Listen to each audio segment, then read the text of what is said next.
자, 2차 전지 가고 반도체가 왔다. 앞으로의 대세 종목은 바로 이것인가? 요즘 막 난리도 났습니다. 요새 며칠 사이에. 바로 엔비디아 얘기입니다. 어제 신문인데 오늘이 지금 6월 1일이거든요. 이번 주 들어오면서 어제 신문에 막 이런 게 나오면 땡큐 AI. 엔비디아가 반도체 기업 사상으로 시총이 1조 달러를 돌파했대요.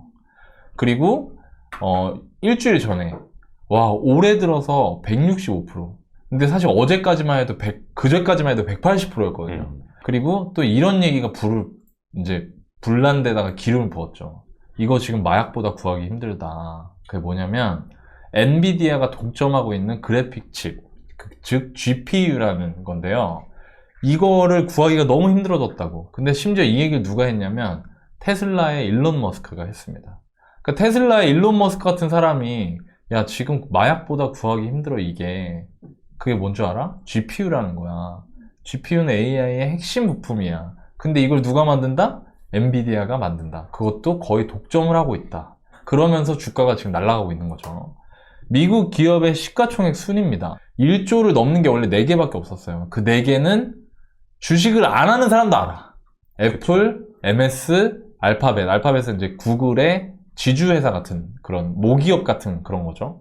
그리고 아마존, 그리고 엔비디아였는데 이때만 해도 1조 달러가 안 되는데 최근에 주가가 급등을 하면서 이제 1조 달러를 돌파를 한 겁니다. 자, 그래서 저희가 한번 찾아봤더니 와, 이거는 뭐 작년 말에만 들어갔어도 작년 말에 항상 이거 작년 말에만 들어갔어도 3배야. 껄무새. 네. 뭐뭐라고 할 때 할 걸. 2023년 4월에 사야 된다라고 할 때 살 걸. 2022년 12월에 산다고 샀어야 된다고 할 때 살 걸. 왜냐면 전부 다 US 200달러 아래였거든요. 근데 지금 380달러가 된 겁니다. 오늘 조금 빠졌는데도.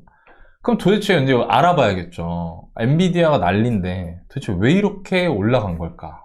자, AI 시대에 안 쓰이는 곳이 없답니다. 뭐가?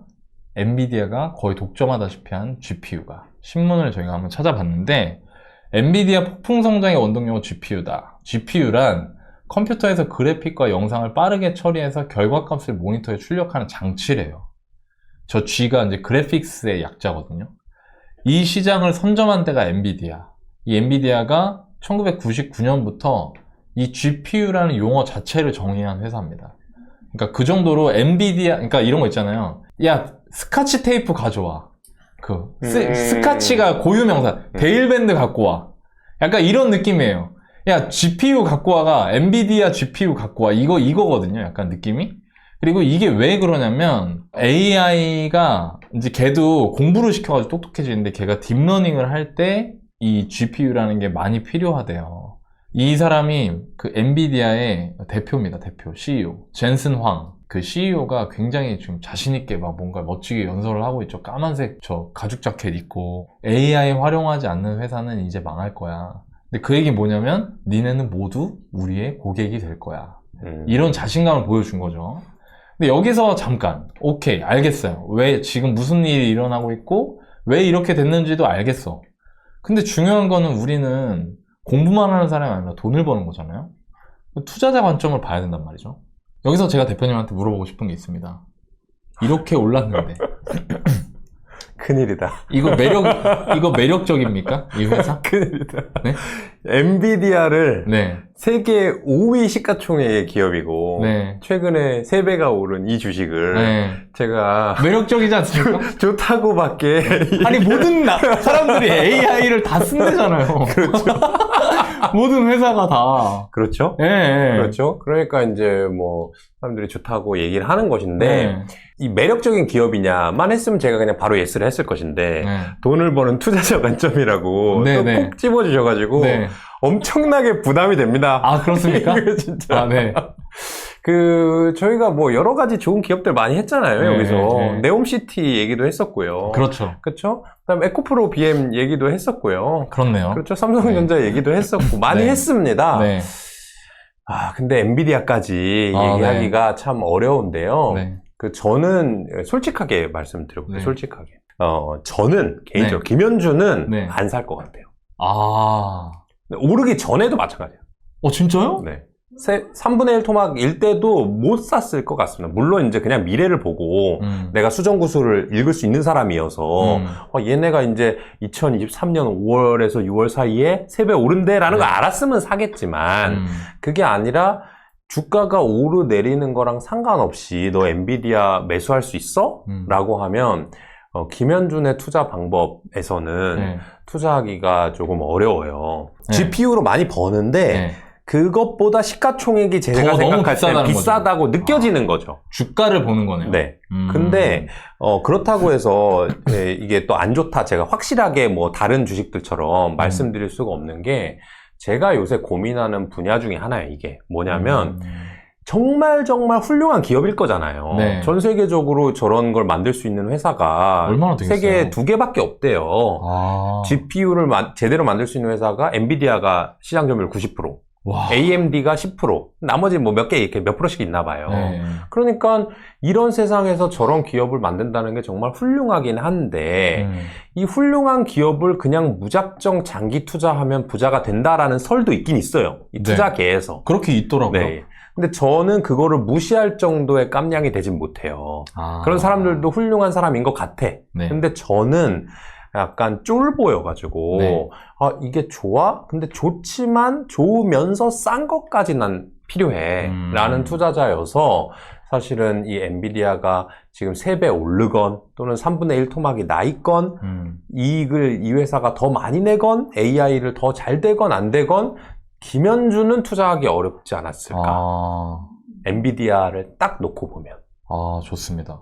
근데 저 하나 궁금한 게 그러면은 왜 옛날에 가격이 쌀 때도 안 사셨다고 했을 이유는 뭐예요? 그러니까 그 가격이 3분의 1 토막에서 이제 3배가 오른 거잖아요. 200달러 안 될 때. 그렇죠. 200달러에서 이제 3배 가까이, 2~3배 가까이 이상 오른 건데, 여러분들 이제 오해하시면 안 됩니다. 엔비디아를 단순히 지금 최근의 이익 기준으로 PER 또는 기대 수익률로 계산하면 안 돼요. 왜냐하면 미래의 AI 시대가 정말 와서 GPU가 정말 많이 쓰이면 이 회사가 지금의 이익보다는 기하급수적으로 더 큰 이익을 낼 수 있기 때문에 그렇게 하면 안 됩니다. 안 되지만 그냥 이해를 위해서 예시를 들어보자면 지금 이 회사의 PER이 200배 정도라고 나와요. PER이 200배라고 하는 거는 0.5% 정도의 기대 수익률이라는 얘기거든요. 그러면 이 회사의 주가가 3분의 1 토막으로 나면 기대 수익률이 1.5%네. 1.5%가 되잖아요. 근데 저는 1.5%로 만족을 못해요, 일단. 뭔 말인지 알겠다. 그러면 이게 그것보다 이익이 훨씬 더 많이 늘어나서 사실 야 PER 200배 아니었어. 10배 이익이 늘어나니까 PER이 20배일 거야. 그럼 기대 수익률 5%잖아 라고 얘기할 수도 있거든요. 근데 거기까지는 제가 공부가 많이 안 돼 있기 때문에 저는 지금은 투자하기가 좀 어렵다. 이게 지금 보니까 이슈가 될 만한 분야였잖아요. AI가. 그렇죠. 왜냐면 사실 우리 AI 한두 번 들은 게 아니잖아요. 그렇죠. 근데 엔비디아의 최근 실적은 크게 대동소이했을 거란 말이에요. 근데 왜 이게 갑자기 최근에 이렇게 난리가 났을까? 그러니까 저도 그게 참 이상하기도 하면서 이게 여러분들 주식시장의 속성이에요. 여러분들 챗 GPT 얘기 많이 들어보셨죠? 지금 뭐 그렇네. 그거 쏙 들어갔네. 또. 쏙 들어갔어요. 얘기가 되게 나온 지가 몇 달 이상 됐거든요. 그게 어떻게 보면 일종의 AI였잖아요. 언어 모델 AI였잖아요. 근데 그럼 그때 인기가 있을 때 왜 엔비디아 안 올랐을까? 그때 안 올랐어? 그때 관련된 AI 관련주들은 막 주가 난리가 났었거든요. 근데 사람들은 그거는 주가를 올리면서 실질적으로 엔비디아는 가만히 있었어. 근데 또 젠슨 황이 나와가지고 뭐 이렇게 얘기를 하니까 지금 이게 난리 났다라고 하니까 갑자기 야 엔비디아였네 하면서 엔비디아는 실질적인 수혜주야. 얘네들 AI 관련주들은 별거 아니었어 하면서 또 이쪽으로 확 쏠린 거거든요. 이게 뭐가 맞다 틀리다 엔비디아가 좋다 나쁘다가 아니라 이런 식으로 매우 이 시장 참여자들의 관심이 한쪽으로 쏠렸다가 바뀌는 게 매우 잦아요. 주식시장은 부동산과 달라요. 이 얘기는 뭐냐? 사실은 옛날로 몇 개월 전으로 돌아갔다고 쳐봐요. 저는 엔비디아가 3분의 1 토막이 난 가격에도 안 살 것 같다라고 말씀드렸지만은 그건 나의 투자 스타일인 거고 여러분들이 만약에 엔비디아 진짜 한 달 전이었으면 내가 몰빵한다 이런 마음 가지셨던 분 분명히 있을 거잖아요. 지금 보고 계실 거잖아요. 그런 분들이 왜 3개월 전, 4개월 전, 6개월 전에 챗 GPT 나왔을 때 챗 GPT? AI가 이 세상을 바꿔? 그럼 AI 뭐가 필요해? GPU가 필요해? GPU 누가 만들어? 엔비디아가 만들어? 그럼 나 엔비디아 사야지라는 생각을 왜 못했을까라고 생각을 해보면 그러게. 자책하라는 얘기가 아니고 충분히 기회가 생길 수 있다는 거죠. 오늘은 우리가 이 AI에 대해서 얘기를 하고 있지만 네. 또 AI의 쏠림 현상 때문에 네. 또 뭔가 몇 달 전에 여러분들이 관심을 가졌던 어떠한 이슈들이 있을 수 있잖아요. 그런 이슈들은 지금 또 주식시장에서 홀대받고 있어요. 쏙 들어갔지. AI 반도체 아니면 지금 뭐 주식도 아니에요. 네. 쉽게 말하면 2차전지도 지금 주식도 아니에요. 2차전지도 지금 쏙 들어갔어요. 네, 관심이 없었어. 근데 여러분들이 그런 생각한 적 있을 거 아니에요. 나 2차전지 이 주식 정말 좋은데 요거 한 30%만 빠지면 내가 몰빵한다. 분명히 그랬던 분 계셨을 텐데 안 해. 지금은 엔비디아 지금이라도? 지금 삼성전자라도? 그러네. 그걸 배워야 돼요. 그거를 여러분들. 아, 맞네. 이게. 아니, 제가 왜 이걸 여쭤봤냐면 이런 생각이 자연스럽게 들더라고요. 이런 거 또 나올 것 같은 거예요. 계속 나옵니다. 이런 것들은. 그러니까 이슈가 되고 있는 어떤 한 테마에 연결되어 있는 회사들 중에 주가가 전혀 최근에 오르지 않은 회사들이 있을 것 같은 거예요. 그렇죠. 근데 엔비디아도 사실 똑같이, 심지어 엔비디아는 이건 S급 기업이잖아요. 그렇죠. 이거 모르는 사람이 엄청나게 어딨어. 큰 회사고. 네. 근데 이 회사도 주가가 막 사경을 헤매다가 갑자기 막 올라가니까. 근데 신기하죠. 근데 난 아까 생각했던 게, 아니, 엔비디아가 GPU 만든 게 하루 이틀이야? 그러니까요. 옛날부터 만들었는데 왜 지금 와서 난리지? 누구나 AI 하시는 분들은 이미 엔비디아 GPU를 하고 있어요. 지금도 하고 있고 그러니까. 과거에도 작년에도 했다니까요. 네. 그러니까 이런 거를, 이런 주식시장의 속성을 알아놓는 것도 중요하겠다. 왜? 네. 그런 기업들이 투자를 할 수도 있으니까요. 그렇죠. 그건 조금 이따 얘기하도록 하겠습니다. 네. 일단 이 얘기가 나오고 나서 사람들이 엔비디아 지금이라도 괜찮은가요? 했는데 하도 이제 물리니까 사람들이 무서운 거야. 그래서 뭘 얘기하냐면 또 이제 얘를 또 얘기를 안 할 수가 없죠. 삼성전자 이거 뭐 엮여 있는 거 아니야 엔비디아랑? 그러면서 사람들이 지금 이제 8만 전자 가나? 드디어? 그래서 이런 짤이 돌아요 지금. 둘이서 진짜 촌스럽다 저 셔츠. 근데 저 너무 안 이쁜데? 뭐 어찌됐건 간에 엔비디아하고 삼성전자가 둘이서 사이가 좋아. 또 반도체 하면 우리나라 사람들은 뭐 엔비디아 뭐 TSMC고 뭐 난 모르겠고 무조건 삼성전자잖아요. 야 이거 우리 8만 전자 가는 거 아니냐. 그러니까 또 아니나 다를까 계속 막 목표 주가 올리고요. 막 9만 전자 간다고. 막 반도체 시간이 왔다. 질주한다. 근데 또 최근에 하루에 오늘인가? 어제였나? 오늘. 네, 오늘이었구나. 엔비디아 약발 끝났나? 그래서 또 둘이 또 빠진대. 이거 무슨 뭐 장난치는 것도 아니고 하루하루 이렇게 달라요. 그래서 이런 기사가 있어요. SK하이닉스는 생성형 AI 수혜주로 꼽히는 엔비디아의 GPU용 HBM3를 공급한다. 삼성전자 역시 엔비디아 친구다. HBM, PIM을 세계 최초로 개발하고 슈퍼컴퓨터 데이터 센터 등 초고속 데이터 분석을 요구하는 인공지능 산업 수요에 대응을 하고 있기 때문에 엔비디아하고 친하게 지내고 있다. 비즈니스 관계가 있다. 그리고 앞으로도 반도체 투자 수요가 지속될 것으로 보이기 때문에 증권가에서는 반도체 비중 확대 의견을 제시하는 전망을 내놓고 있다. 제가 아까 시작하기 전에 여러분들 현준 대표님 채널 가서 영상 꾸준히 보시고 구독도 하시고 하시라고 했던 이유가 이것 때문입니다. 지금 제가 정확하게 기억은 안 나는데요. 올해 초였던 것 같아요. 한 두세 달? 세 달? 정도 된 것 같은데 그때 삼성전자 얘기 했어요, 저희가. 구해줘 월부에서 했죠. 여기서. 네. 그리고 그 영상에서 뭐라고 했냐면은 사람들이 막 경기 침체 얘기 막 하고 할 때 현준 대표님이 사이클 얘기를 했어요. 삼성전자 반도체 사이클 얘기를. 근데 사이클이 죽는다 할 때가 투자할 때고 좋아진다 한 때가 조심해야 된다. 뭐 슈퍼 사이클, 슈퍼 호황 막 이런 얘기 하면서 제가 이거 방송 준비하면서 진짜 제가 소름 끼쳤다니까요, 진짜. 삼성전자 주가를 쳐봤어요, 제가. 근데 진짜 그 몇 달 사이에 주가 많이 올랐더라고. 우리 할 때만 해도 뭐 6만 원? 그쵸. 뭐 네, 5만 전자. 5만 전자 네. 막. 그리고 그때 엄청 비관적이었거든요. 막 5만 전자 밑으로 떨어진다. 막 이런 얘기 하고 했었는데 지금 뭐 벌써 7만 원 가까이 지금 올라왔으니까 수익으로만 쳐도 한 15% 이상이 지금 나는 거거든요. 몇 달 만에.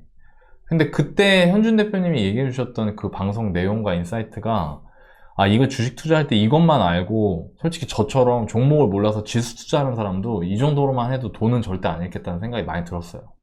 그래서 그러니까 여러분들 이 방송을 통해서 오늘도 한번 배워가시면 좋겠어요. 저희가 또 질문하고 싶은 게 이게 있습니다. 그래서 지금 삼성전자 얘기 나오는데 지금이라도 왜냐면 자꾸 구만전자 얘기를 하니까 그리고 되게 웃긴다. 실제로 내 지인 중에 8만 원에 물린 사람이 있거든요. 네. 그 사람이 또 뭐라는 줄 알아요? 옛날에는 나 진짜 7만 5천만 돼도 나 진짜 미련 없이 팔 것 같아. 나 진짜 짜증나. 나 진짜 싫어. 그랬는데 요즘에 이거 하더니 저한테 한 최근 일주일 동안 무척 고양이 됐더라고요. 야 10만 원 될 것 같아. 사이클 온 것 같아. 야, 너 그때 판다 그랬잖아. 아니야. 그건 내가 너무 섣부른 결정이었던 것 같아. 제가 이제 친구분이라서 이렇게 함부로 힐난할 수는 없지만. 하셔도 돼요. 그분이 이제 약간 뭐 이렇게 자랑하지 않았나요? 야, GPU라는 게 있는데 요새 이런 거 못 들어봤어? 그러면서 마지막은 뭔지 아세요? 야, 존버가 답이야. 봤지? 똑같아. 봤지? 내 뚝심 봤지? 야, 애들 다 팔았잖아. 내 뚝심. 야, 이게 뚝심의 투자자야. 나같이 하는 거야, 투자는. 그래서 제가 물어봤어요. 자랑을 엄청 해. 그래, 너 지금 파란색이야? 곧 될 거야. 곧 빨간색 될 거야. 아직 파란색이야? 아직 파란색이야. 너 얼마에 샀는데? 나 81,000원인가? 진짜 웃겨. 그래가지고, 네. 지금이라도 사보는 게 어떨까? 왜냐면은, 엔비디아 사기에 너무 늦은 것 같아요. 너무 많이 올랐으니까. 네. 이런 생각 하실 것 같거든요. 그렇죠. 근데 다시 말씀드리면, 네. 엔비디아를 지금 사기에 늦었냐? 네. 그건 전혀 모르겠어요. 지금 사도 될 수도 있고, 네. 뭐 3분의 1 토막일 때도 안 사야 될 수도 있고, 그렇죠. 그거는 이제 투자 스타일에 나는 초우량주를 주가랑 상관없이 장기간 묻어두고 뭐 테슬라 10배 가듯이 나눠서 투자하겠다 사겠다. 하는 사람들은 괜찮을 수도 있습니다. 일단 그거를 전제로 한다면 그럼 삼성전자 얘기를 해보죠. 네. 삼성전자 지금 아까 이제 PD님께서 기사도 올려주시긴 했는데 과연 그럼 이 엔비디아와 AI 열풍에 삼성전자가 정말로 수혜일까부터 짚고 넘어가는 게 그러니까 내 말이 그 중요한 것 말이야. 같아요. 지분이 얼마나 되는지 따져봐야 될 거 아니에요. 친구분께서 7만 5천원만 하다가 정말 세상이 갑자기 달라진 거냐 지금. 젠슨 황이 어제 태어났냐 이거야. 그러니까 진짜 황당해. 그렇죠? 그게 전혀 아닐 거잖아요. 네. 그런 걸 보면은 이제 삼성전자 우리가 방송했던 걸 조금 돌려보실 수도 있지만 좀 리마인드를 해보면 삼성전자가 가장 많이 파는 것은 이제 일반적인 메모리 반도체. 그렇죠. 그렇죠? 그래서 PC라든지 휴대폰에 들어가는 D램 반도체를 많이 만들고 두 번째로 많이 만드는 건 이제 낸드 플래시라고 해서 주로 이제 휴대폰에 들어가는 저장 용량을 담당하는 그런 쪽을 만들고 있습니다. 네. 그렇기 때문에 GPU를 이용을 해서 누군가가 나 AI 개발해야지 엔비디아 GPU를 이용해. 근데 GPU만 있다고 되는 게 아니거든요. 실제로 컴퓨터를 내가 조립을 한다고 치면 인텔 CPU만 있다고 되는 게 아니거든요. CPU도 있어야 돼, D램도 있어야 돼, 뭐 하드라든지 낸드도 있어야 돼, 케이스도 있어야 돼, 뭐 다 있어야 되잖아요. 네. 그렇기 때문에 이 AI를 투자한다고 했을 때는 반드시 아까 해주셨던 그런 부품을 포함해서 삼성전자의 제품군들이 들어갈 수밖에 없습니다. 그건 사실이에요. 그건 사실이에요. 하지만 그런 일들은 아주 오래 전부터 있어 왔습니다. 그렇네. 네. 이 AI, 그 다음에 뭐 서버, 데이터 센터, 클라우드 얘기를 들은 게 제가 키움증권 다닐 때 정도이기 때문에 10년도 더 됐어요.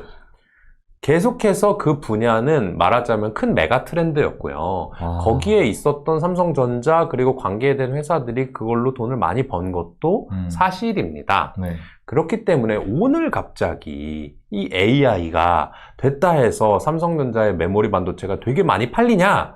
그건 아닐 것 같아요. 그러니까 정확히 알지 못하지만 아닐 것 같고요. 그럼 다른 분야는 어떠냐? 그런 얘기 많이 말씀하실 거예요. 최근에 워런 버핏이 TSMC 팔고 일본 주식 샀다고 해가지고 난리 났죠. 주식시장에서는 또 일본이 요새 대세야. 워런 버핏 산 거 봤지? 이렇게 얘기를 하시는데 제가 이제 딴 채널 얘기를 해서 좀 그렇습니다만은 딴 채널 뭐 비난하는 게 아니니까 제가 나갔던 채널이니까 제가 예전에 3프로 TV 나가가지고 네. 그 MC의 질문이 그거였어요. 어느 나라를 주목하십니까? 제가 이제 글로벌 투자를 하니까 야. 제가 그래서 일본을 얘기했어요. 아, 네. 그랬더니 되게 이제 뭐랄까 거기를 왜 하냐 대체. 일본 잃어버린 30년에다가 아무도 일본 주식 안 하고 외국 주식은 미국 아닙니까? 이런 식으로 이제 저를 도와주시려고 MC 분께서 자꾸 이제 이 보듬어 주시는 질문을 했는데 나는 그렇게 생각 안 한다. 나는 일본이 저평가돼 있다고 생각한다. 사람들 관심이 없으니까 오히려 좋다 이렇게 얘기했거든요. 근데 지금 이제 3프로 TV에 3프로 TV 띄고 일본 이렇게 쳐보잖아요. 많이 나와요. 많이 나옵니다. 일본이 대세. 30년, 잃어버린 30년 끝나나? 워런 버핏은 왜? 막 이런 식으로 썸네일 엄청 나오거든요. 네. 그런 거를 벌 때 이제 우리가 어떤 생각을 해야 되는지도 알면서 어쨌든 네. TSMC 얘기하다가 이렇게 넘어왔는데 네. 이 엔비디아는 말하자면은 이 생산 시설을 갖고 있지는 않습니다. 아, 진짜요? 네, 반도체 칩을 설계하는 능력을 가지고 있는 회사고 설계한 다음에 TSMC한테 주는 거예요. 네. 야, 니네가 이렇게 내가 설계도 줄 테니까 이렇게 반도체 칩을 생산해줘? 라고 하는 거거든요. 그거를 조금 어려운 말로 파운드리라고 합니다. 아, 그게 파운드리구나. 반도체 수탁 생산. OEM 같은 개념이죠. 네. 근데 여러분들 삼성전자 공부 많이 해보셨으니까 알겠지만 삼성전자의 미래 먹거리 중에 하나가 파운드리예요. 근데 왜 파운드리를 그들이 하려고 하냐면 그들은 원래 메모리 반도체를 열심히 하던 애들이었단 말이에요. 네네. 근데 이 GPU가 됐건 CPU가 됐건 또는 이제 휴대폰에 들어가는 이 두뇌 칩이 됐건 간에 이것들은 시스템 반도체라고 그래요. 비메모리 반도체. 저장하는 게 아니라 뭔가 계산하는. 근데 그런 것들은 삼성전자의 전문 분야가 아니란 말이에요. 네. 그러니까 이들이 핸드폰에다가 넣는 이 칩도 퀄컴 거 갖다 쓰고 이렇게 하는 거거든요. 그런데 그들이 앞으로는 시스템 반도체, 메모리 반도체, 뭐 GPU, AI 이런 게 잘 될 것 같으니까 그쪽으로 이제 가고 싶은 거예요. 근데 가려면 네. 처음에 내가 개발부터 다 할 수는 없잖아요. 그렇죠. 그러니까 수탁을 먼저 받아서 연습을 해보는 개념인 거죠. 야. 그러니까 미래 먹거리가 파운드리일 수밖에 없는데 지금 엔비디아가 칩을 많이 생산할 거 아니에요. 마이크로소프트도, 네, 그렇죠, 구글도, 뭐 테슬라도 다 주문을 주니까. 근데 얘네들은 새로 설계만 하는 거니까 사실 생산 능력이 없고 생산 능력은 TSMC한테 있는데 TSMC도 엔비디아의 주문이 늘어나니까 자기네가 다 생산하기가 어려운 거 아니냐. 그러면 요 생산의 수탁을, 파운드리를 삼성전자가 받아오면 나중에 성장 동력이 되는 거 아니냐 이런 거예요. 그런데 요것조차도 사실 삼성전자가 파운드리를 당장 많이 받아오기는 어렵고 그렇기 때문에 이 매출액이나 영업이익을 극대화시키는 게 어렵습니다. 제 생각에 단기간엔 그래요. 그럼 또 하나 남은 게 있어요. AI를 많이 하려고 하면은 그 회사들이 클라우드 데이터 센터를 많이 지어야 되거든요. 그래서 컴퓨터를 여러 대 놓고 알파고가 그걸로 다 고민을 하니까 이세돌을 이기는 거예요. 컴퓨터를 여러 개를 가지고 하니까. 근데 그 컴퓨터를 여러 개 하려고 그러면 컴퓨터 안에는 메모리 반도체도 들어가야 된다고 그랬잖아요. 그렇죠. 그러니까 삼성전자가 잘하는 분야네? 이 메모리 반도체 잘 되지 않을까? 데이터 센터를 많이 짓지 않을까? 라고 할 수도 있어요. 네. 여기까지는 요거 세 번째는 팩트인 것 같아요. 근데 여기서부터는 아마 저보다 더 전문가가 이제 구독자분들이 있을 수도 있는데 제가 최근에 이 투자자로서 AI를 조금 공부해 보니까 어떤 특징을 가지고 있는가 하면 네. 여러분들 잘 아시는 챗 GPT로 예를 들어볼게요. 네. 챗 GPT가 언어 모델이라는 겁니다. 그 컴퓨터는 여러 가지 언어를 받아들인 다음에 어떻게 하면 사람들이 좀 그럴싸하게 받아들일까를 잘 연구하는 그런 AI라고 할 수가 있어요. 그런 이 언어 모델을 만들어가지고 챗 GPT가 이제 여러 가지에 팔려고 하고 있는 거죠. 그런데 이 언어 모델을 만드는 애가 왜 챗 GPT냐? 구글이 더 많이 갖고 있지 않을까? 정보를? 그러게요. 이렇게 생각하시는 분 분명히 있을 거예요. 거기에 뭔가 데이터를 넣어주는 단위를 파라미터라고 합니다. 근데 이 파라미터의 단위가 옛날에는 계속 커져만 갔어요. 이 컴퓨터 개발자들이 파라미터를 10개 넣었다가 100개 넣으니까 얘가 똑똑해져. 1000개를 넣었더니 말을 하기 시작해? 10,000개를 넣었더니 감정이 있는 것 같아? 그래서 자꾸 그 파라미터를 늘리고 가고 있었거든요. 그런데 어느 순간 챗 GPT-3에서 지금 4로 가고 있는데 3 이후에는 그 파라미터의 수가 줄고 있어요. 왜냐하면 이걸 더 넣어도 얘가 더 똑똑해지지 않는 거예요. 와, 나 근데 이런 거 너무 소름 끼쳐. 이제는 내가 배울 수 있는 일종의 그 원재료? 식자재는 다 들어간 거야. 와, 너 너무 신기해, 이런 게. 그럼 이걸 어떻게 해야 되냐? 얘네가 더 잘 할 수 있도록 효율적으로 배치해주고 이런 게 필요한 거예요. 특히나 구글 같은 경우는 휴대폰을 장악하고 있잖아, 안드로이드로. 그러니까 이거를 휴대폰 안에 넣으려고 하면 파라미터가 너무 많으면 버벅거리고 휴대폰에 넣을 수가 없잖아요. 그죠. 그러니까 웬만하면 파라미터를 가장 효율적으로 적게 넣으면서도 똑똑한 AI를 만들어내는 게 일종의 화두가 되면서 지금까지처럼 모든 파라미터를 많이 때려 넣는 놈이 이겨. 그러니까 클라우드 데이터 센터 많이 지어야 돼. 라고 하는 것에서 약간 벗어났네, 지금 첨단, 그 AI 첨단은 바뀌고 있대요. 연구자분들이 그러시더라고요. 박사분들이. 그렇기 때문에 결과적으로 삼성전자가 엔비디아가 올랐으니까 AI 시대가 왔어. 그러면 엔비디아는 못 먹었으니까 삼성전자라도는 상관관계가 매우 떨어져요. 떨어지네. 그러면 결론. 그럼 삼성전자가 사라는 거야, 말라는 거야? 사지 말라는 거야? 그거 아니죠. 사도 돼요. 제 생각에는. 왜 그러냐? 삼성전자가 그럼 엔비디아랑 AI 때문에 갑자기 왜 올랐을까? 그 기저에는 삼성전자가 싸고 저평가돼 있고 삼성전자를 주주로서 가지고 있는 적극적인 투자자의 수가 적었던 거예요. 비관론이 많았던 거예요. 그러면 제가 저번에 말씀드렸던 거예요. 연초에 말씀드린 것처럼 이런 D램과 낸드의 사이클만으로도 삼성전자는 많이 올라가야 된다고 저는 생각했다고 그랬잖아요. 그런 것에 촉발하는 촉매였던 것 뿐이죠, 이게. 그러면 그 공급 사이클이 지금 끝났냐? 아직 전혀? 기억나시죠? 지난 분기에 삼성전자가 적자 엄청났네? 맞아. 뭐 요거가 우리 화두였잖아요. 아직 전혀 안 끝났어요. 몇 년 남았어요. 그렇기 때문에 반대로 이들이 몇 년 동안 허덕인다라고 하면 그동안 우리는 주식을 계속 갖고 있어야 된다고 했잖아요. 그러니까 결론은 엔비디아나 젠슨 황이나 챗 GPT 때문에 삼성전자를 사야 되는 것은 아니나 지금 삼성전자를 여러분들이 갖고 있는 것은 저는 괜찮다. 아직 시기가 많이 남았다. 그렇게 봅니다. 이게 그거잖아요. 그러니까 이게 내가 보다 보니까 들으면서 내가 느낌이 두 개가 오네. 그러니까 산업과 종목에 대한 이해가 일단 필요하긴 해. 왜냐면 사람들이 너무 그 연관관계에 대해서 돈이 들어가서 그런지 너무 단편적으로 생각한단 말이에요. 그렇죠. 아까 그 사진 같은 게 대표적인 건데 엔비디아랑 삼성전자 손잡고 있으니까 그냥 엔비디아 좋으니까 좋지 않을까? 그치, 삼성전자 일단 사자. 이거라도 좋은 거 아닐까? 뭐 연관이 있겠지. 제 친구처럼. 내 뚝심 있는 투자자 친구 있잖아요. 뚝심. 닉네임 여기 들어올 것 같은데. 뚝심 투자로. 걔 닉네임 뚝심으로 하라 그래야겠다. 그런 애들 제 친구같이 그렇게 그냥 단순하게, 왜냐면 내 돈이 들어가 있으니까 좋은 쪽으로 보고 싶단 말이에요. 근데 여기서 대표님이 접근한 방식이 첫 번째가 일단 이 현상과 실제로 내가 투자하려고 하는 투자 후보 종목 간의 연관관계가 실제로 어느 정도인지 확인하는 게 필요하다. 첫 번째 단계.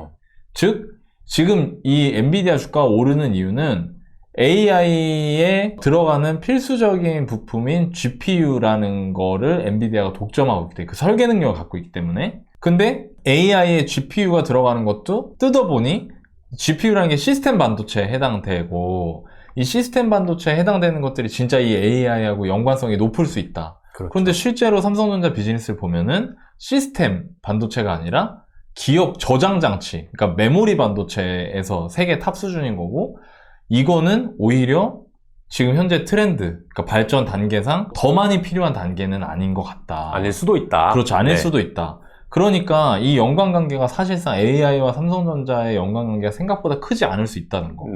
자, 그럼 일단 바로 여기서 연결고리가 많이 느슨해지는 거죠. 그렇죠. 엔비디아 혹은 AI와 삼성전자와의 연관관계가. 그럼 여기까지 보면은 에이, 뭐 그러면 그냥 사면 안 되는 거네 라고 생각할 수 있는데, 또 그건 아니래. 그건 왜 아니냐면은 삼성전자가 기존에 잘하고 있는 메모리 반도체 자체를 놓고 봤을 때 메모리 반도체의 사이클상 여전히 뒤쪽에서 이익과 매출이 늘어날 수 있는 시점에 있기 때문에. 그렇죠. 지금 말씀해 주신 거를 불인이로서 그리고 여러분들은 저보다는 부동산 전문가니까 예를 하나 들어보면 제가 매번 말씀드리지만 저희 본가가 네. 서울특별시 도봉구에 네. 있거든요. 네. 그 도봉구가 이제 부동산 아파트로 하면은 상당히 오랫동안 버림받은 지역입니다. 네, 저희 어머니가 되게 슬퍼하시는 내용인데 네. 제가 매번 말씀드리지만 중학교 때 네. 4억 2천으로 이제 신축에 들어갔는데 그것이 아직까지 제가 이제 네. 40살인데 4억 2천을 회복하지 못했다는 네. 그런 곳입니다. 네. 근데 거기가 이 변죽을 계속 울리는 게 뭐냐 하면은 경전철하고 GTX가 있어요. 경전철 미치겠네. 네. 그려지네, 그려져. 여러분들 보세요. 제가 학생일 때, 네. 집값과 관계없이, 어쨌든 저는 수위를 생각했어요. 아, 네. 내가, 동대문 나가서, 영화를 한번 보려고 하면은, 이거 마을버스 타고 가가지고, 4호선 갈아타고, 엄청 힘들다. 근데 요게 하나 생기면 좋다더라. 이런 걸로 이제 기대를 했단 말이죠. 근데 이제 변죽을 울리는데, 꼭, 제가 있는 방학동에는 이제 역이 없어요. 꼭 뭐 창동역에 하냐 마냐 자꾸 이래. 맞아. 그러니까 여러분 생각해보세요. 여러분들이 도봉구 주민이야. 근데 한 명은 창동 아파트를 보고 있고 네. 한 명은 방학동 아파트를 보고 있어요. 네네. 근데 GTX 경전철이 도봉구로 지나가. 와 생각했을 거 아니야 처음에. 네, 그렇죠. 근데 그렇죠. 창동역이야. 그러면 방학동에서 어차피 30분 나가야 돼. 관계가 없는 거잖아요. 미치겠네. 관계 없잖아. 그러니까 여러분들 그렇게 하는 거라니까요. 지금 AI, 챗 GPT, 맞아. 엔비디아 가자. 근데 실제로는 아닐 수도 있으니까 아까 말씀하신 것처럼 정말 그 연관관계가 있는지 없는지를 보지 않으면 4억 2천에 투자해가지고 25년 동안 가격이 절대 금액이 마이너스인 네. 그런 일도 일어날 수 있다는 거죠. 이게 저도 항상 디테일을 강조하거든요. 네. 그게 비슷한 것 같아요. 그러니까 이 부동산 아까 GTX 얘기하셨잖아요. 근데 GTX가 들어오면 여기서 이렇게 보통 생각해요, 사람들이. 자, 동탄 이 신도시에서 GTX 타면은 삼성역까지 뭐 10몇 분이면 간다. 맞아요. 근데 이거를 저는 이렇게 말하거든요. 시뮬레이션을 해봐라. 안 가나요, 실제로? 아니, 배차 기간이 긴가? 그러니까 이런 걸 봐야 된다고. 실제로 몇 층까지 가야 되는지, 그리고 그 GTX 역에서 내가 지금 관심 있는 단지에서 거기까지 걸어가 봐야 돼, 실제로. 가서. 그치. 걸어 아침에. 못 가지. 네. 걸어가는 지역에는 GTX 노선이 안 뚫려요. 멀리 뚫리지. 실제로 걸어가는데, 이거 여름에 이거 땀 줄줄 나고 이거 힘들겠는데? 그렇지. 그럼 이제 마을버스를 타고 가야 된단 말이에요. 그렇죠. 그럼 마을버스를 타보는 거지. 근데 이상해. 안 와. 마을버스가. 왜 네이버 지도에서 길찾기를 봤더니 앞으로 21분 뒤에 온대. 야, 저 진짜 최근에 네. 저는 방학동 사람이라 네. 마을버스 힘듦을 너무 잘 알거든요. 장난 아니죠. 지하철만 타면 서울 어디든지 30분에 40분에 가는데 지하철역까지 30분인 거예요. 그렇지. 근데 맞아. 무슨 일이 있었냐면 제가 지지난달인가 지난달에 부산 갔잖아요. 네. 근데 이렇게 누가 어디를 오라고 해가지고 백스코에서 해운대까지 가야 되는 적이 있어요. 근데 거기가 도보로 한 별로 4, 안 50분? 네. 택시로 10분이에요. 네. 그래서 시간도 많으니까 버스를 타야지? 그래서 네이버 지도를 쳤는데 부산은 도착 시간이 없더라고요. 그 버스가. 근데 계속 안 오는 거예요. 엄청 나중에 홈페이지 들어가 보니까 배차 시간이 정말 그 금정 몇 번이었는데 1시간이야. 그러니까. 배차. 그렇다니까. 그래서 택시 잡았죠. 네. 택시가 오는데 버스 오더라고. 한 20분 기다리다. 내가 진짜 마을버스랑은 안 맞아. 그러니까 디테일이 있어야 된다니까요. 그렇죠. 그러니까 이게 되게 비슷한 것 같아요. 근데 이게 여러분들 저희가 좀 재밌게 웃으면서 얘기했지만 여러분들이 돈을 넣는 거기 때문에 굉장히 디테일하게 봐야 된다는 거죠. 실제로 GTX 같은 경우에는 대심도, 열차도 크고 속도가 빠르게 직선 그렇지. 구간으로 설계를 하고 공사를 하기 때문에 많이 파야 돼요.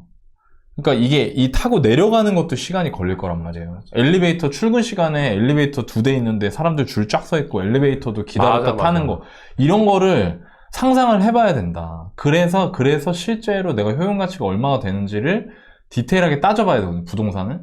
근데 주식도 제가 보기에 되게 비슷한 것 같아요. 똑같죠. 네, 그 말씀을 좀 드리고 싶네요. 자, 엔비디아 다음 차례는 누굴까? 이런 고민을 또 하시는 분들이 있을 거예요. 제가 아까 초반에 얘기를 했었죠. 이거 하루 이틀 된 얘기가, 엔비디아가 GPU 하던 게 하루 이틀 된 게 아닌데 다른 놈 있지 않을까? 이런 기사들이 있습니다. AI 기술주를 보는 상반된 시선이 있다. 이거 닷컴 버블이랑 똑같다고 하는 사람도 있고 이번엔 다르다고 하는 사람이 있습니다. 메릴 린치 수석 이코노미스트 로젠버그 이름이 어렵네. 저분이 1990년대 후반, 2000년대 초반 닷컴 버블이랑 비슷하다. 최근 6개월 동안 나스닥 100 올라간 거 좀 봐봐. 이거 잠깐 빌린 시간이야.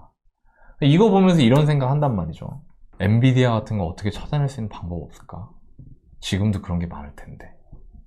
이걸 한번 여쭤보고 싶었어요, 대표님한테. 그러니까 이게 네. 이제 맨 처음에 말씀드렸던 것인데, 내가 꼭 엔비디아를 지금 알아야 되는 것은 아니었다. 챗 GPT가 나온 것이 네. 이미 몇 개월 전이었고, 그 공부를 내가 꾸준히 했던 사람이라면, AI가 이래서 잘 될 건데, 거기에서 제일 중요한 건 GPU인데, GPU를 제일 잘 만드는 애가 엔비디아였네? 라고 했다면, 3개월 동안 공부한 사람이라면 반드시 엔비디아로 수익이 났을 거예요. 네. 조금 사둘 수는 있는 거죠. 그렇죠. 근데 이제 여러분들은 그게 아니라 뭔가 딱 나왔을 때 그 전주 정도에 내가 이걸 잘 알아가지고 살 수 있어야 되는 거 아니냐. 또는 기관 투자자들은 그렇게 하는 거 아니냐. 뭐 이렇게 얘기를 하는데, 사실 저는 전혀 그렇게 되지 않는다. 이렇게 보고요. 이런 AI를 발견하는 방법? 이거는 사실 지름길이 없다. 지름길이 없다. 그냥 어떻게 보면 제가 요새 그런 말 많이 해요. 주식은 사주팔자에 들어있다. 내가 공부를 많이 해놨는데 그 주식이 우연히 저평가가 되고 우연히 내가 산 직후에 사람들의 관심이 뭔가 젠슨왕 때문에 생기는 그런 일이 있었으면 좋은 것인데, 네. 그러니까 그거를 잘 기다리는 영역인 거고. 그렇죠. 근데 이제 두 번째 질문이 이런 거죠. 그래, 포착은 못했다 쳐. 그럼 한 박자 뒤에 따라가서 이거 AI가 미래에 10년, 20년 간다고 하는데 이걸로 돈 버는 전략은 뭐냐. 이거는 저희 회사가 투자한 얘기를 한번 해드리려고 해요. 네네네. 되게 이 놀라운 것이 더 퍼블릭 자산운용은 되게 느린 회사입니다. 그리고 그 느린 거를 오히려 저희는 자부심으로 여겨요. 좋아요, 좋아요. 아까 그랬잖아요. 빠른 것을 어차피 다 맞힐 수 없기 때문에 우리의 스탠스로 가되 그 속도에 운 좋게 사주팔자에 있는 좋은 주식이 나오면 우리는 돈을 벌고, 그렇지 않으면 잃지는 않으면 된다. 이게 이제 저희 회사 투자 방법인데, 네. 그러니까 저희는 당연히 엔비디아도 없고 뭐 이런 주식 챗 GPT 이런 관련주가 보통은 없어야 돼요. 그런데 저희 회사 포트폴리오에 이 AI 관련된 주식이 하나 있어요. 그 주식을 뭐라고 말씀드릴 수는 없습니다. 저희가 이미 투자를 하고 있기 때문에. 그런데 그거를 조금 이제 빗대어서 설명을 해볼 수는 있을 것 같아요. 저희가 그 주식을 사게 된 계기는 뭐냐면, 챗 GPT가 나왔으니까 우리 투자하는 사람들은 호기심이 많단 말이에요. 그러니까 다 써봤어요. 챗 GPT가 이런 거구나. 그러면 이거에서 돈을 벌 수 있는 애가 누굴까 이렇게 막 생각을 해봤단 말이죠, 저희도. 그런데 일반 사람들은 어떻게 접근을 했냐 하면 그 스피드에만 이 집착을 하다 보니까 챗 GPT? 지금 AI 뭔가 개발하는 애 누구야? 이걸 막 찾으려고 하다 보니까 제가 어떤 종목명은 말씀 안 드리겠는데 챗 GPT 나왔을 때 진짜 이런 말 해도 되는지 모르겠지만 꼴배기 싫을 정도로 AI 관련된 거 뭐라도 찾아서 어떻게 엮어가지고 상한가 한번 만들어 보려는 그런 행태가 몇 개월 전에 많았어요. 많았어. 맞아. 근데 저희는 그거는 이제 아까 말씀드린 그 실질적인 연관관계가 없기 때문에 투자를 하지도 않았고 할 수도 없었고, 그런데 챗 GPT를 이용을 해서 돈을 버는 회사들이 있더라고요. 일반적으로 무료니까 누구나 내가 하고 있는 제품과 서비스를 챗봇을 도입을 해가지고 그들이 개발한 거, 그들이 파라미터에다가 다 때려 부은 거를 공짜로 이용할 수 있는 거예요. 그래서 그 서비스를 만들 때 챗 GPT라고 하는 대형 챗봇을 이용하면 나의 서비스가 조금 개선된다 라고 하는 회사들이 꽤 있더라고요. 예를 들어보면 이건 실질적 연관관계를 갖고 있는 연관관계가 있는 거죠. 예를 들어보면 전혀 저는 이 내부 사정을 모릅니다만은 제가 여기 있으니까 월급쟁이 부자들이 이제 고객들이 있을 거 아니에요? 근데 고객들이 뭔가 문의를 한다고 쳐봐요. 그럼 그걸 이제 전화를 받아가지고 맞습니다. 강의는 이런 거고 유튜브는 이런 거고요. 저희 회사는 이렇습니다. 뭐 이렇게 설명을 해줄 거 아닙니까? 근데 그거를 나이님이 생각을 해가지고 우리 이거 챗 GPT를 도입하자 해서 고객들이 질문하는 거를 텍스트로 받아서 쉬운 질문들은 그냥 챗 GPT가 대답할 수 있도록 해보자라고 했단 말이죠. 네. 그러면 챗 GPT가 현재 공짜라고 가정했을 때 그 전화를 받는, 단순한 전화를 받는 사람들의 월급을 안 줘도 되고 네. 또는 그 사람들이 훨씬 더 창의적이고 고등한 일을 해가지고 회사의 외형 자체를 키울 수 있을 거잖아요. 네. 그러면 월급쟁이 부자들이 챗 GPT를 도입을 하면 월급쟁이 부자들은 더 좋은 회사가 된 겁니다. 그렇죠. 이익률이 올라가거나 매출액이 커질 수 있는 거죠. 그런 회사들이 무궁무진하게 많아요. 요새 뭔가 서비스, B2C 서비스를 한다고 하는 회사치고 네. 챗봇이나 챗 GPT를 도입 안 하겠습니다. 그렇죠. 우린 절대 안 해요. 하는 회사 없지. 하나도. 네. 다 우리는 자동화 할 겁니다. AI 할 겁니다. 챗 GPT를 도입할 겁니다. 라고 얘기를 하고 있거든요. 네. 그런 회사들 중에서 그게 이익률을 얼마나 높일까? 매출액을 얼마나 높일까를 고민을 해보다 보면 저희가 투자한 회사 같은 경우에는 되게 파괴적으로 네. 그 서비스를 도입함으로 해서 매출액 볼륨이 네. 많이 커질 수가 있어요. 아직 늘지 않았어요. 아직 늘지 않았지만 네. 이제 곧 늘어날 거라고 저희는 생각을 하고 있어서 네. 그 회사를 투자를 했고요. 또 하나는 그러면 그 회사를 그때부터 찾기 시작한 거야? 그게 아니었어요. 우리는 원래 그 회사를 알고 있었어요. 이 회사가 이 제품과 서비스를 만드는데 참 좋은 것 같다. 이 영역에서는 이 회사가 참 알아주더라. 잘한다. 원래 잘해. 잘했는데 챗 GPT까지 도입을 했더니 뭔가 더 좋아졌네? 그러면 원래 좋았는데 우리가 안 샀다는 거 아니에요? 네. 그러면 원래 좋았는데 안 샀다는 거는 비쌌다는 얘기죠? 비쌌는데 챗 GPT를 도입함으로 해서 매출액과 이익이 늘어날 걸로 전망을 하니까 주가는 변하지 않아도 옛날에 비싸다고 느껴진 주식이 싸다고 느껴진 거죠. 그래서 그 주식을 샀고요. 네. 실제로 그 이후에 많이 올라가고 있는 중이죠. 이거 핵심은 그거네요. 종목, 회사를 많이 알고 있는 놈이 유리한 거네. 그렇죠.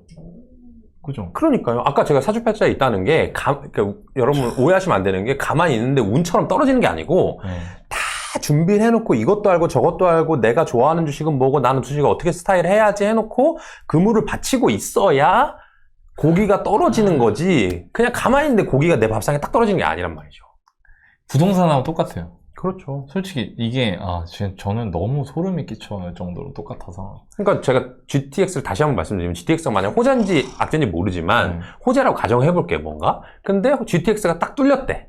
어디로 뚫렸대. 그러면 사람들은 저 같은 분위기들은 그래? 야, 이거 일산 이쪽에 원당동에 이거 뚫렸다고? 그럼 가서 사자. 근데 가보면 다 올라 있어.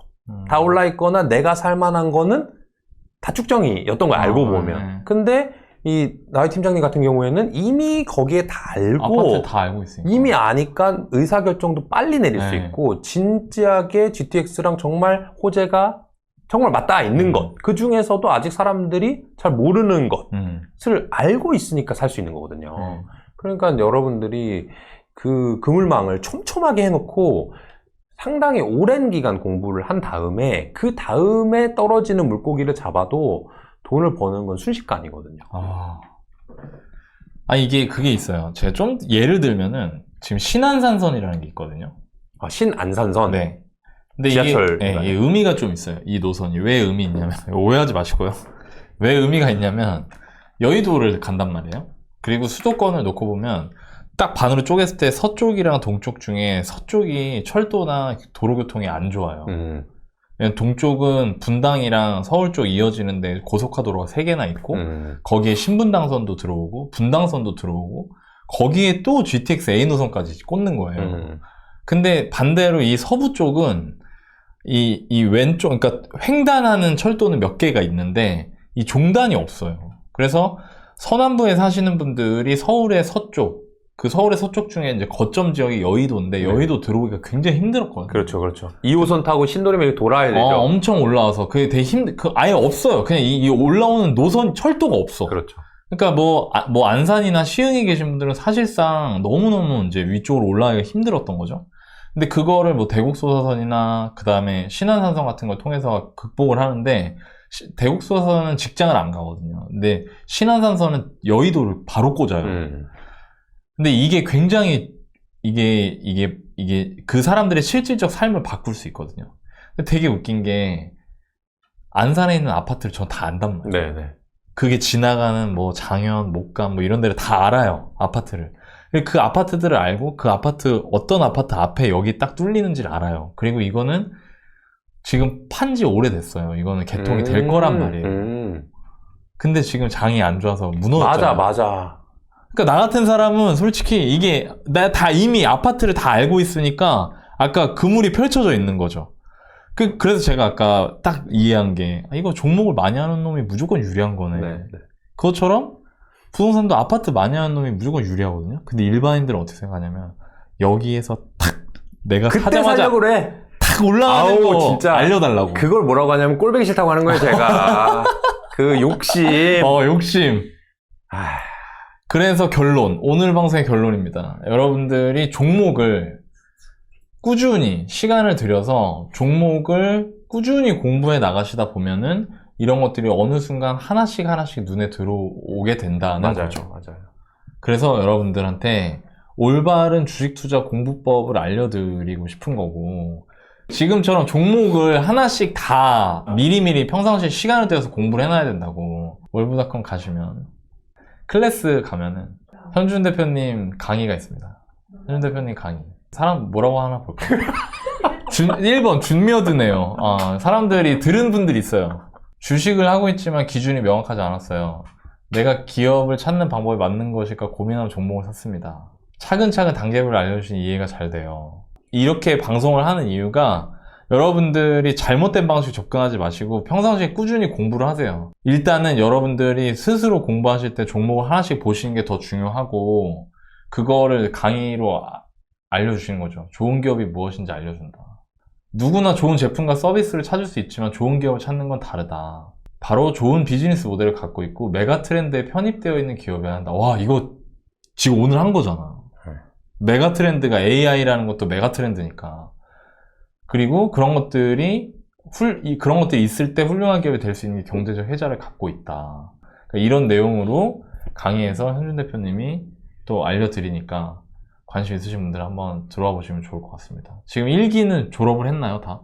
근데 계속 수강 신청을 할 수 있는 걸로 알고 있고요. 그렇죠. 오프라인에서 네, 졸업을 오프라인은 이제 졸업을 하셨고. 그러면 지금도 강의를 들으실 수 있으니까 한 번씩 참여하셔가지고 현준 대표님이 기업을 실제로 디테일하게 하나하나 종목을 어떻게 분석하고 들어가는지를 보셔도 좋을 것 같습니다. 준며드는 시간이었습니다. 무려 1시간 동안 지금. 이거 너무 재밌다, 근데. 예. 다음에 나도 엔비디아 같은 거 한번 사보고 싶다. 저도 사보고 싶네요.